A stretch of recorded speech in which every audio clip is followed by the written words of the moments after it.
What if grief wasn't something you escaped, but something you carried with love? What if being soft in a hard world wasn't weakness, but the only kind of strength that mattered? Trigun isn't just about gunfights in the desert or weird sci-fi cowboy aesthetics. It's about surviving the unbearable with your heart still intact. It's about losing people over and over again, but somehow still believing that there's good left in the world, and still believing that you deserve to be a part of that good. Vash the Stampede might be the most optimistic man in anime, but he's also the saddest. He's lived through devastation, betrayal, abandonment, and guilt, and yet he still smiles. He smiles a lot. He still forgives, and that's not him being naive. That's radical hope. Trigun is a story for anyone who's ever tried to find peace in the aftermath of loss. It's a reminder that loving yourself isn't always about self-care, bubble baths, and positive affirmations. Sometimes it means forgiving that version of you that didn't know better. Sometimes it means trusting that people can change, even when they let you down before.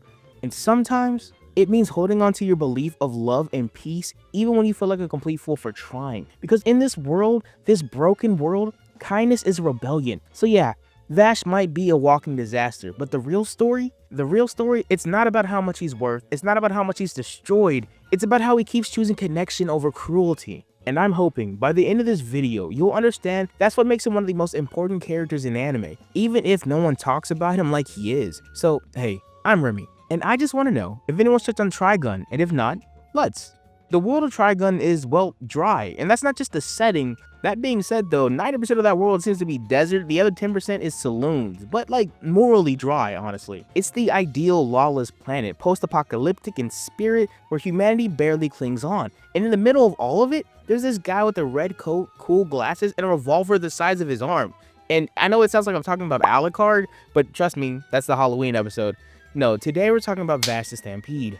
To most people in this world, he's a demon, a walking disaster, but to us, well, the audience, he's the guy who will literally cry after stepping on a bug. So why does everyone think he's a monster? Well, that's the mystery. But the bigger story isn't what Vash does, it's what he refuses to do. At its core, Trigun is a story about a pacifist, and what Vash is willing to do to be a pacifist, and what it costs to be one. This show asks, what happens when you try to be a good person in a world that craves cruelty? And when you realize that, this story starts to sting a little bit. But before this anime even came out, we need to talk about its origins and its weird history in the manga. The year was 1995, and Yasuhiro Naitao dropped Trigun. And for a couple years, everything was great, but just like the world he created, it had to survive a sudden collapse. The original run of Trigun only lasted from 1995 to 1997. The series was going strong, but unfortunately, the entire magazine got axed. But thankfully, Yasuhiro-san wasn't done. He picked the story back up in Trigun Maximum, and that continued from 1997 to 2007. And just for clarification, this wasn't a reboot, it was a continuation. When it came to Maximum, the tone shifted, but in a way that makes sense, because you got the full story finally. For an easier way to understand this, think Full Metal Alchemist to Full Metal Alchemist Brotherhood. It's in that exact same vein where you get the full story in Brotherhood, you get the full story in Maximum. There you go. Another thing of note for the manga, you don't get the comedic buffer the anime gives you. You get pain, you get philosophy, and you get introduced to a version of Vash who's already been through the mud. But he's not alone. Enter Nicholas D. Wolfwood, a priest who carries a giant cross, which is literally a gun, by the way, super cool. Several guns, honestly, to be more specific. Wolfwood is the moral contrast to Vash. He kills, he lies, he'll do what he has to do, and what Vash can't. Their friendship hurts because one of them is living on borrowed time. Now we have Meryl and Millie. They start off as comic relief, but they evolve also. They witness Vash's contradictions firsthand, and slowly but surely, they start to realize they're not just watching history, they've become a part of it. And then there's Knives, Vash's brother, the source of his trauma, a godlike figure with a god combos who views humans as, well, insects. Knives doesn't want control, he wants extinction. On the other hand, Vash wants peace, but peace doesn't want him. And if you think that's dramatic, wait till you meet the gun-ho guns. They're not just your average assassins. They're walking moral dilemmas designed to break Vash's spirit. By the time you reach the end of Trigun Maximum, the message is aggressively clear. Pacifism isn't noble, it's tragic sometimes. And since I'm on the whole thing of tragedy right now, let's talk about the actual plot for this show. The Trigun anime follows Vash the Stampede, a wandering gunslinger that's worth $66 billion double dollars. Why is it called double dollars? I could Google it, I'm not gonna. Because of this bounty, across the wasteland, he is known as a human typhoon. He's blamed for destruction everywhere he goes. Yet when you meet him, he's just a really goofy guy, a donut-loving pacifist who refused to kill no matter the situation. And because of this, he's constantly tailed by two insurance agents, Meryl and Millie. And their job is to minimize the damage that always seems to follow Vash, as impossible as that seems. But as they soon find out while traveling with him, he's not really the problem. This man is haunted by tragedy, loss, and an unshakable moral code. The anime slowly peels back the layers of Vash's past, his inhuman origins as a plant, the adopted mother figure of Rim, and his deeply twisted and violent conflict with his twin brother Knives Million, who he believes that humanity is beyond redemption. When these two finally clash at the end of the anime, their fierce battle isn't about who's stronger. It's about who's willing to let go. When Vash finally confronts Knives, there's no more running, there's no more hiding. It's just two brothers, one still holding on, while the other's begging to let him burn it all down. But at the end of the day, Vash wins. He doesn't kill him. He uses Wolfwood's Croft's Punisher and shoots Knives in the leg and shoulder. Not to end him, but to stop him. He disables, but he doesn't destroy, because that's who Vash is. And well, when it comes to Knife's fate, it's unclear. You gotta love those ambiguous 90 anime endings, am I right? Looking at you, Cowboy Bebop. Some say he gets patched up and brought back to town. Others think he still might be alive with darkness still left in him. But Vash doesn't make that call for him. Instead, Vash throws away his red coat, puts down his gun, and finally lets go of Rim's ghost. It's at this point where he says he'll live by his own words now, not hers. And then he carries his broken brother back home. And that's how the anime ends, on that kind of weird note. No big answer, no neat bow, just Vash walking forward, guided by peace and not guilt. The ending doesn't give you closure, it gives you a choice. Can someone like Knives be saved? And more importantly, can someone like Vash forgive himself? And it's up for you, the audience, to decide if those outcomes are acceptable. And honestly, I think those are some really cool choices. Now, when it comes to the manga ending of Maximum, the manga dives far deeper into the world, the philosophy, and the emotional complexity of the universe of Trigun. As Trigun Maximum progresses, and when we finally get to the end of the story, the manga doesn't end with a bang just like the anime. It actually ends with a tree. After the cities fall, after the philosophies clash, after Vash and Knives do everything they can to end each other, Knives doesn't really get what he wants. Vash doesn't kill him. Instead, he saves him. They grow wings and fly off into the sunset. And it's really incredible. Instead of going out with a scream or using his last powers to create something crazy and explode everything, he makes something gentle, an apple tree. No big speech, no dramatic final words, just the quiet act of creation from a man who spent his life trying to tear everything down. And Vash, he survives, but he's not unchanged. His hair turns black. His powers are weakened. He's no longer the human typhoon, the plant, the crazy outlaw. Well, he's still an outlaw, but now he's just a man. A man who keeps walking with a bounty on his head and the past that still haunts him, but he's alive and walking. And for the first time, maybe he believes he deserves to be. Meryl and Millie become reporters that are still chasing his story, but Vash isn't trying to be a hero anymore. He's just trying to live. The manga ends not with triumph, but with peace earned through pain. It's a quiet message buried beneath all the gunfire and bullet shells. You can move forward, even after everything. And that's the real ending of Trigun. And honestly, that might be the most hopeful thing in the entire series. Love and peace don't win easily, but they do endure. Regardless of what ending you enjoy, both show the convictions of a man doing what he can to make the world a better place. While not everything's perfect by the end of the journey, it's undeniable that the world's a better place because of his efforts. That being said, there is still more anime to cover, but I will get to that later. For now, let's talk about the movie. The movie Badlands Rumble is basically what happens when you mix a bank heist, an old grudge, and Vash being too nice 20 years ago. It's a self-contained story, thankfully, so there's no big lore dumps, no universe-shaking revelations, just Vash and the gang back together, and they're all alive. Everyone is alive. That's the key part here. Everyone's alive. It's a dusty mess of bounty hunters and bad decisions. The setup for this movie is kind of simple. A legendary outlaw named Gasbag rolls into Manga City with revenge on his mind and explosives in his pocket. He was betrayed by his old crew decades ago, and now he's back to collect. But here's the fun part. Vash was there the first time. He also helped him escape. It was on accident, obviously, on Vash, but you know, he still did regardless. So now he's tangled up in this chaos all over again. Enter Amelia, a tough, no-nonsense kind of lady, respectable. Hey, editor, play the Cowboy Bebop clip. Love the kind of woman that can kick my ass. If I can't, this will be awkward and I'll probably cut this. And during the course of the movie, you find out she has a secret connection to Gasback's past. So she's not here to play sidekick, she's here to settle something. And what follows is your classic Trigun cocktail. Shootouts, sarcasm, morality under fire, Vash trying to keep everyone else alive, and everybody else tries to collect his bounty. And in the middle of all this, we get a showdown that's more closure than killing. No one dies, but no one really wins. But justice in the weird Vash kind of way.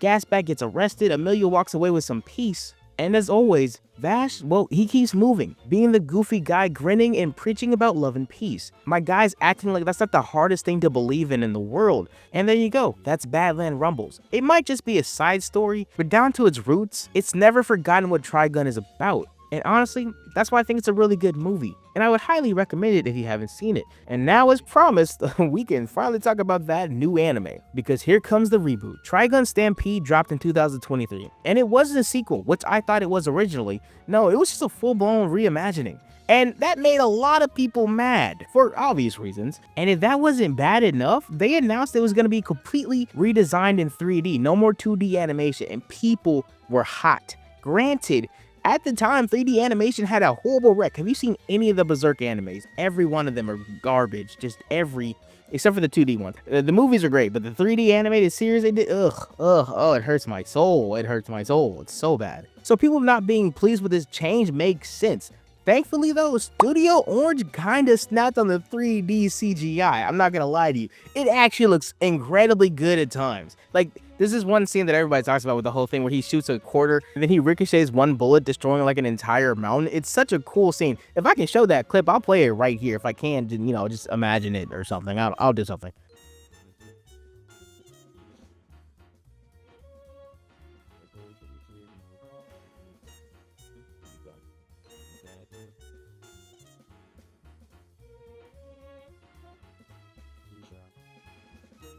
And it was moments like this that made you feel like the 3D change wasn't the worst thing in the world. Now, on the other hand, when it came to character designs, and I have to be honest, they did redesign everybody, which could be a good or a bad thing on who you ask. Honestly, if you like the redesigns, that's cool. And if you don't, that's also cool.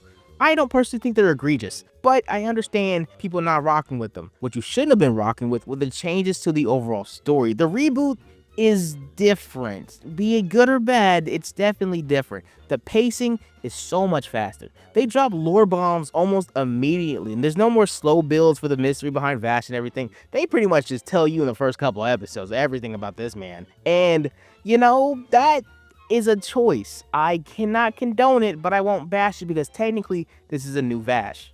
In my opinion, it seems like they were trying to make Vash more modern, more approachable, and more digestible for fans. And apparently in this rearranging, they thought Millie wasn't approachable enough for fans. So instead, Millie got recasted by Robert De Niro. Clearly, the budget for the sequel, reboot, whatever this is, went up by a lot. Okay, I'm not gonna, that's a dumb joke. It's Roberto De Niro. Robert De Niro is just the obvious joke. Okay, sorry, back on script. No goofy for this video. Okay. But besides for the Millie switch up, the cast is relatively the same. Knives is still terrifying, and well, Vash, well, he's still a goofy dork. But this time, instead of him being a legend already, we see him become one in real time. Some old school fans aren't sold on the show for obvious reasons, but this show isn't about nostalgia, it's about legacy. Stampede isn't for us, technically. I mean, it is, but it really isn't. But at the end of the day, we don't know how this will turn out. Thankfully, they have Stargaze, the upcoming final chapter that promises to finish what this reboot started. So yeah, if you're still mad about the CGI, just remember, it's still a story about peace and love, even if the animation is made out of polygons. So yeah, if you missed that cool 90s cell animation, go watch the 98 version. It's still there. I promise you, you can find it. The mean polygons can't hurt you in the 90s. Unfortunately though, Trigun kinda stops with only anime and manga. It doesn't really venture out into other medias very well. Trigun was supposed to get a PS2 game, but clearly it never got it. It got canceled. The game was called Trigun: The Planet for Gunsmoke. It was announced by Sega in 2002, but it was quietly canceled and never saw the light of day. But if you like the core appeal and aesthetic of Trigun, Have you ever played Gungrave? Well, that's pretty much it. If you squint and you see it, you can see Vash in every bullet in that game. And when it comes to non-digital media, you still have merch, figures, jackets, posters. In that regard, Trigun fans have never been hungry, because they always eating good. And if you want more stuff from Yasuhiro-san, may I please draw your attention to BBB. This show, man, if you like Trigun, this is like Trigun's little chaotic cousin. It's got the same weird vibes, the same big heart, but just more eye-related stuff. And some of the best intros and outro of all of anime. Let me tell you something. If you normally skip intros and outros, stop it. Stop it right now. Do yourself a favor. Go look up the intro and outro for this anime. You'll never skip it again. These are bangers. You are welcome. But enough about that. So here's the deal. Trigun isn't just a classic. It's a warning. Being good doesn't save you all the time, but it might help somebody else. Vash is a man who lost everything and still smiles, still believes, and that within itself is powerful, and it's rare. So this is the end, and I just want to say, being Vash the Stampede isn't about being cool. It's about being committed to ideals, to people, to a version of the world that almost no one else believes in anymore. It's always easier to shoot first. It's easy to shut down, walk away, or let the pain make your choices for you. But Vash does it the hard way, every single time. And it's not because he's naive, but it's because he knows what it's like to live with regret. And he refuses to stack more bodies onto the pile just to make life easier. Because when you say love and peace out loud and actually mean it, that's not a weakness. That's strength that most people will never have.